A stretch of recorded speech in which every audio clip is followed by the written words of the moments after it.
Love at first பைட்டில் episode 4 பார்ப்போங்களா? So எனக்கு வந்து ஆர்டர் பார்த்தீங்கன்னா ப்ரௌனி டவர் வந்து ஆஃப் கேஜி கேட்டிருந்தாங்க. அவங்க ஹஸ்பண்ட் பர்த்டேக்காக கேட்டிருந்தாங்க. ஸோ இது வந்து பார்த்தீங்கன்னா ஒரு வெசலில் பட்டர் அண்ட் சாக்லேட் வந்து மெல்ட் பண்ணி எடுத்துக்கிட்டேன். அதிலே கொஞ்சம் ஆயில் எடுத்துக்கிட்டேன். அதுக்கப்புறம் பார்த்தீங்கன்னா இன்னொரு பவுலில், அதாவது ஈரம் இல்லாத பவுலில் powdered sugar and then 2 egg, half கேஜின்றதுனால 2 எக்கு சேர்த்துட்டேன். இது ரெண்டுத்தையும் நல்லா கம்பைன் பண்ணி விஸ்க் வச்சு நல்லா மிக்ஸ் பண்ணிவிட்டு, அதுக்கப்புறம் பார்த்தீங்கன்னா இந்த எக்ஸ்மெல் போகிறதுக்காக வெனிலா எசன்ஸ் ஒரு 1 to 2 ml எடுத்துக்கலாம். ஸோ இது எல்லாமே அந்த மெஷர்மெண்ட் தகுந்த மாதிரி நான் எடுத்துக்கிட்டேன்.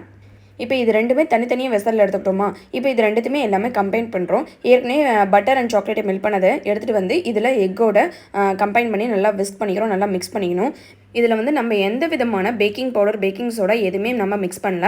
ஹோம்மேட், அதாவது ஃப்ரெஷ்ஷாக நம்ம மேக் பண்ணி தரோம். இப்போ நீங்கள் ஆர்டர் போட்டிங்கனாலே நம்ம ஃப்ரெஷ்ஷாக தான் ரெடி பண்ணி தரோம். ஸோ இதில் வந்து பார்த்திங்கன்னா ஃபுல்லாகவே எக் பேஸ் பண்ணி தான் நம்ம பண்ணிகிட்டு இருக்கோம்.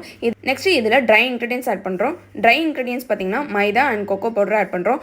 ½ kg உண்டான